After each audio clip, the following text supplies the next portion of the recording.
Last week, Greta B gave you her top tips for making your way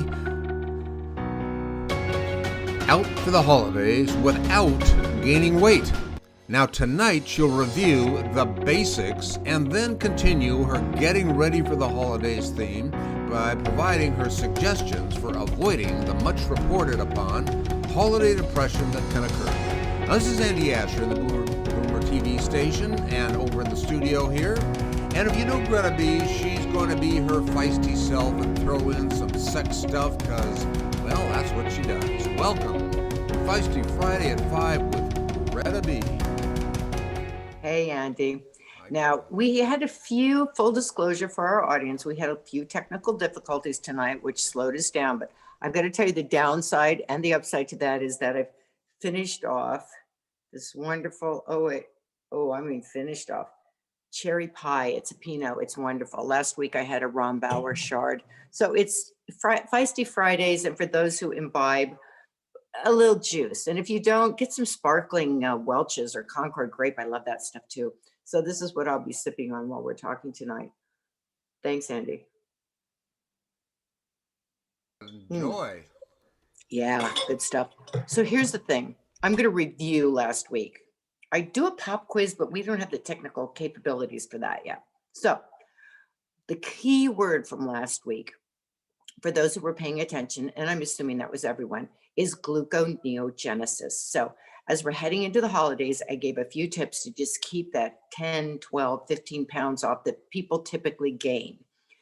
Gluconeogenesis is the state that your liver is in first thing in the morning. If you wake up in the morning and on your empty stomach or a little bit of black coffee or tea, you can have that, that's it. If you go for a mild workout, your liver is in a fat burning state. Your body's in a state where it wants to burn fat and you've done nothing to shut that down. You've done nothing to turn that switch off. So wake up in the morning, have a little black coffee, have a little green tea, go for a half-hour walk. Moderate exercise, nothing big, because actually you'll kick yourself out of gluconeogenesis if you do that.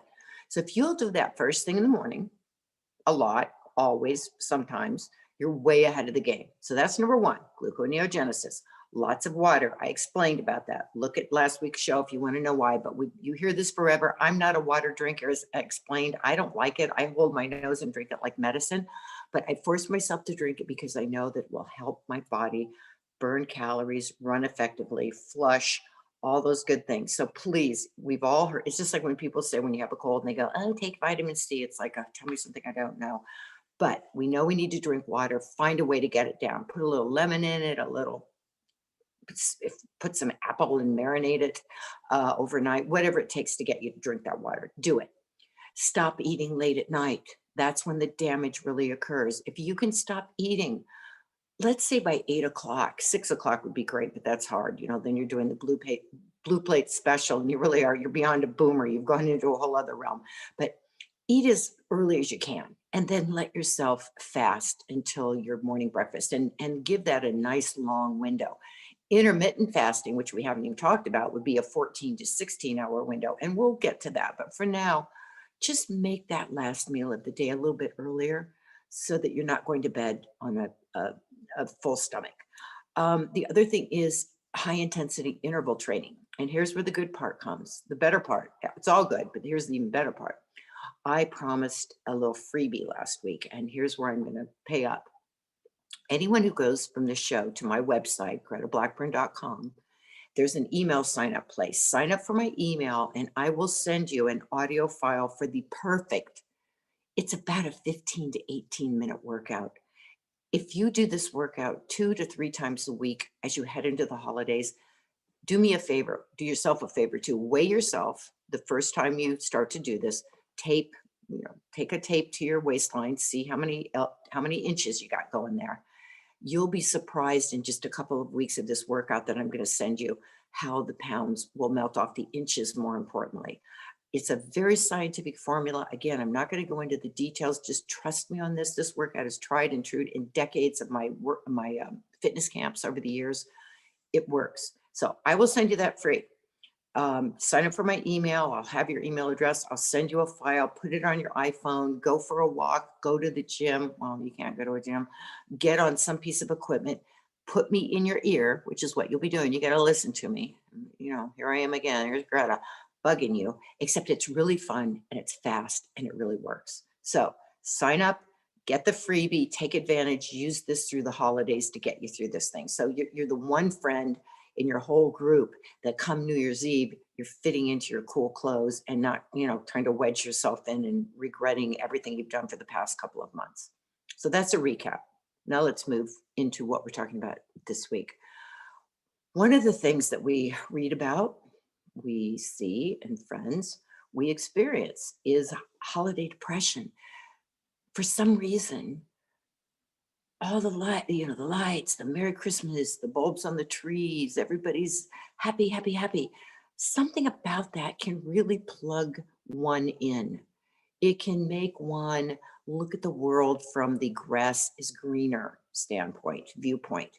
We don't want to do that. We don't, for whatever reason, miss, people that aren't with us anymore. And we're reminded of all the holidays that we spent with them. There are many reasons to get depressed over the holidays, frankly. Our job is to gin it up, keep the positive outlook going, keep the weight off, which will help also stave off the depression. Let's be serious. So I had promised last week that we would talk about some ways to get through the holidays without the depression. And one of the first thing I'm going to say, and again, it's going to be like the old take vitamin C if you have a cold, like they've discovered the wheel or something. It's like, please volunteer. Do something outside of yourself. What studies have shown time and again is that if you get outside of yourself, get out of this piece of real estate here and get out and do something for someone else, for animals at an animal shelter, something as seemingly, what's the word here? Stage mommy-ish, is if you've got a child who can perform. I did this when I was a kid. My mother took me to nursing homes, assisted living homes, and I put on little skits. So if you've got a kid that likes showbiz and they're a ham like I was, or if you've got a talent, you'd be amazed at how you can brighten somebody's day and get out there and perform and do something. And if that's not your cup of tea, that's fine. The dog shelter at this time of year, the animals tend to get neglected. And yeah, it's COVID and things have changed and it's a little trickier, but you can find a place where they're going to need you to help walk the animals over the holidays or drop off some food for the animals, because while we're all busy doing everything we do for ourselves, the animals at the shelters tend to get neglected at this time of year. So find a way, go to your local shelter and go, hey, what can I do? I've got the time, I've got the energy, I want to help. Let's do this. Don't isolate.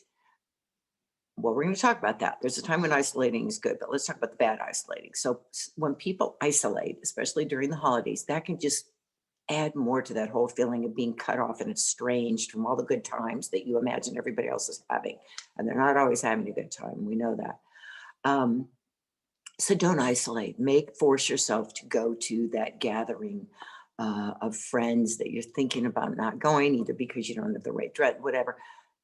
Put yourself out there. You'll be amazed at the mindset you'll be in when you get home.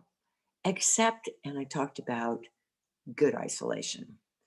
I've threatened for, well, decades really, to write a script called Thanksgiving Dinner, Hide the Knives, because we all know that family get-togethers can be scary. There's always that one family member that loves to plug everybody in, loves to plug you in. That one person that loves to make the drama and make it all about themselves. I'm going to suggest that if you're invited somewhere where it's a potentially emotionally really dangerous situation, and you know what I mean by danger, you're not going to fall off a cliff, but things could get hairy, things could get less than fun. You might pass on that. You might stay home. You might isolate. You might stay home and read a book. Because again, there's knives at them tables and they're sharp. Um, I'm kidding, but not really, because it can get hairy. And that's a time when everyone's emotions are heightened, situations are heightened, dynamics are, at Mach 1 speed. So there's a time to back off from that kind of thing. So there's a time to isolate and there's a time to force yourself out and make yourself be social. Looking at my cheat sheet here. Um,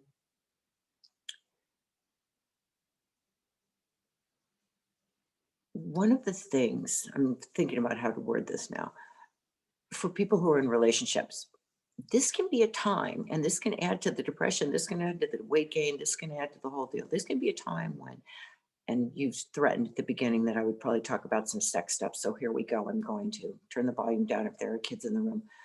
It can be a time when you neglect that part of yourself, that part of your relationship. You're so busy getting the tree, getting the turkey, getting the Halloween costumes, that you let that fall by the wayside.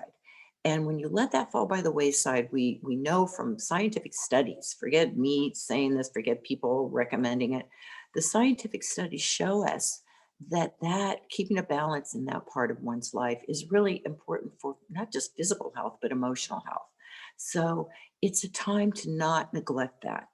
So maybe when you're going out to get the clown costume for the kids for Halloween, you might pick up the sexy French maid costume for yourself. I'm just saying. So don't let that fall by the wayside. And we talked a couple weeks ago about all these feel good hormones, oxytocin, the bonding, oh, you're warm and fuzzy towards people, the ways to gin up the oxytocin, proven scientifically: yoga, music, singing, performing, a lot of ways that you can naturally bump up your oxytocin levels, your feel good, your affinity for your partner levels. And there's also ways you can get nasal sprays and creams and patches to take some oxytocin. So keep your hormone levels up, keep your relationship going.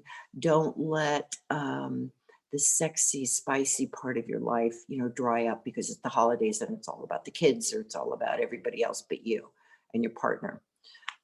So that's something that you don't want to forget, because you don't really think about it as much over the holidays because there's so much going on.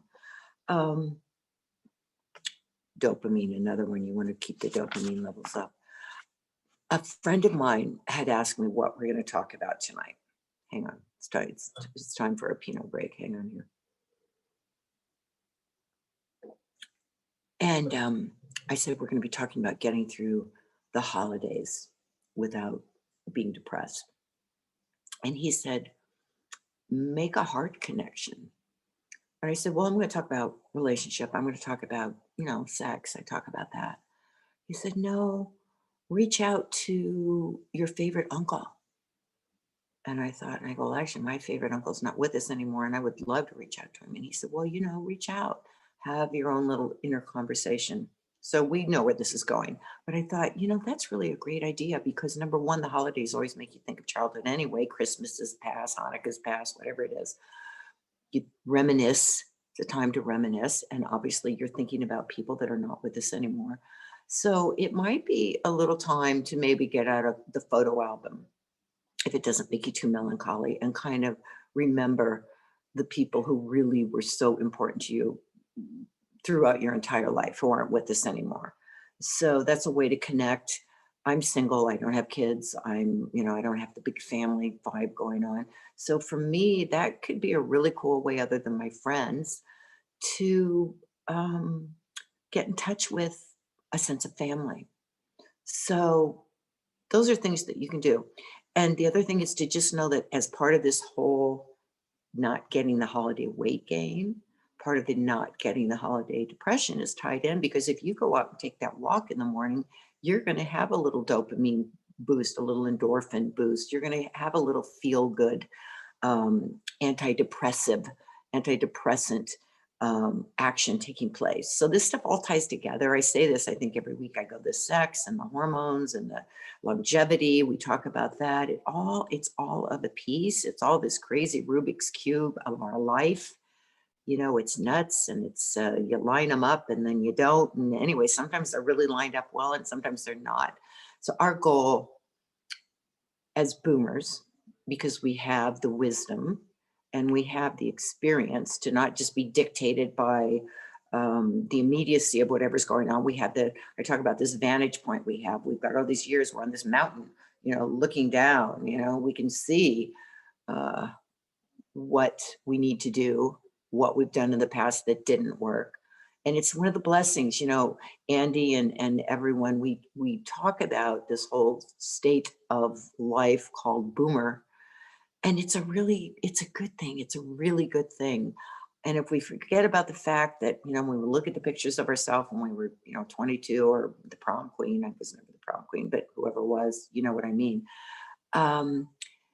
You can get a little remorseful because that era has passed. But you know what? This one is better because we can be cool about stuff and we can make judgments that aren't going to take us down the wrong road for the most part. Doesn't mean it can't happen, but for the most part. So those are the things, Andy, those are the things that are top of mind here for me when I think about, Halloween's a little more than a week off. And then before you know it, it's Thanksgiving and, blah, blah, blah. Before you know it, it'll be the 4th of July, for being honest. But there's ways we can get through this holiday season and be perky and happy and not gain weight and come out the other end come January 1 going, man, that was a pretty productive season for me. I didn't just let it all go to hell in a handbasket. So do we have any burning questions? You were talking about a couple of things that got a couple of questions about, and I guess this falls under hormones, but maybe not. It's from Joan. And she says that she feels like her metabolism has slowed down and dieting has become so tough. And she's asking your advice to lose weight without going crazy, I guess is what she says here. Well, Joan, all this stuff I've talked about is really geared for you, Joan, because these are all tricks to do a workaround the state of one's metabolism once one is no longer 22 years old. It's funny. I can remember weekends when I was in my early 20s and I'd need to lose 5 pounds for a photo shoot or something. And it was like, that just meant, not eating a couple meals over the weekend and 5 pounds fall off. There's a phone ringing, just ignore it. Of course, it's the loudest answering machine on earth. So these are all tricks. This not eating late at night, this using the gluconeogenesis and that will stop in a minute. It's one of those annoying, you know what it is? It's those people that call and you don't even know them. Well, what if we hear the message and maybe you don't want us to hear it? No, it's not. And by the way, that's a pet peeve. I haven't done a pet peeve in a while. Those people, we're going to talk about, I'm going to remind me to circle back to what I do with them because they really pee me off. Joan, it's all about you, baby, right now. Use my work, sign up for my email, get my workout, use it. I promise you it will work. It will do an end run around your metabolism. And yes, one's metabolism does slow down, but there are tricks that you can, this thing of not eating first thing in the morning and taking the mild walk, that steps up your metabolism, what you're talking about, as much as 28% for the rest of the day. There you've gained back 20 years right there. You're back at a metabolism of whatever. So you can do it. It's a little bit harder, not going to lie, but there are ways around it. Okay, I'm going to ask you a totally self-interest question because my girlfriend Mimi loves Pinot like you do, apparently, and tell her to get the cherry pie. I just discovered it. It's really good here, cherry pie. Oh, I'll tell her about that one. Yeah. And she wants to lose a little weight, and she has a hunch, though, maybe the wine isn't helping her. She's so right. If you just, I'll talk about myself. If I just don't, and I have a half a glass or a glass of wine pretty much every day. Red wine being the healthier choice, but sometimes I'm just not in the mood for it. There's no question. When you stop alcohol consumption, you lose weight. But at some point you have to go, if you're a person who enjoys a little bit of wine, you don't have a problem with it. Is your life going to be geared around never having that glass of Pinot again? No, there's quality of life that involves fine food, fine dining, a little bit of wine here and there. So I'm going to suggest that Mimi needs to get my figure 8 workout. And again, it's a workaround. It's an end run. It outwits all these devils that are trying to get us. right now, but I will definitely let her know and make sure she checks out the show. And here's Patty. She picked up something of what you said about gyms being closed, and she's thinking about how to replace it. You know, wondering if maybe walking might help out a little bit instead of going to the gym that's closed. You know what? I always I have friends for years who were like, oh, I'd say, what do you do to exercise? They're like, well, I walk. And I'm thinking, oh, what a wussy. I got to tell you something. Walking has become such a mainstay of my life. It is so meditative, calming, wonderful. So I'm going to say yes to the walking, but I'm going to add a little bumper, a little kicker to that. And I'm going to say there's great online stuff. There are great yoga workouts online, some of it free, some of it not. And again, that's stuff that I poo-pooed, but you know what? It works. It works. So you can get on your computer and do stuff and work out just fine. And yes, you can go for a walk. And if you put my workout thing in your ear and do the intervals as I talk you through them, you'll get a hell of a workout. You know, they say walking is a good exercise, so this is a good time to do it. Yeah. Well, so Greta, we're looking forward to next week, and No, but wait, the callers, I got to tell you what I do. I'm going to suggest this to people. I'll make it brief. Yeah. They call you in the middle of a show. They call you in yeah. the middle of dinner. They want you to stop what you're doing. So here's what I do. I go, oh, wait, I didn't catch your name. What's your name? Susie.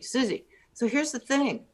I'm in the middle of dinner right now, but would you give me your home phone number? Because I have a product that I sell and I want to call you later tonight when you're home with your family. And I want to interrupt everything you're doing. And I want to tell you, I want you to buy my product. Are you cool with that, Susie? Because I'll listen to your pitch, but I'm going to call you later, disrupt your life, and bug the hell out of you. So let me have your phone number, Susie. And then I hang up. Well, that's It's not the best, but it makes me feel kind of good. It's better than cursing them out or something, right? Yeah, I probably have done that too. But yeah, it is better than that. And it just makes me feel kind of snarky and it just feels good. So anyway, if anybody you can have it, people. It's yours to use if you want to. Good. Well, I know you're enjoying yourself these days. So and I, like everybody, learning to live under a pandemic and all that. But it's great talking to you and seeing you, and looking forward to the next time. Yeah, it's going to be fun, and it will be Friday, and it will be feisty, and there'll be some sex, there'll be some wine. We'll have a good time. Thanks a lot, Greta. See ya. And I want to thank you for watching Greta B, Feisty Friday at 5. We'll be back here the same day, same time next week, and you can find out more on Facebook, YouTube, and Bloomer Boomer. If you like this, please like us on Facebook. Meantime, get to know Bloomer Boomer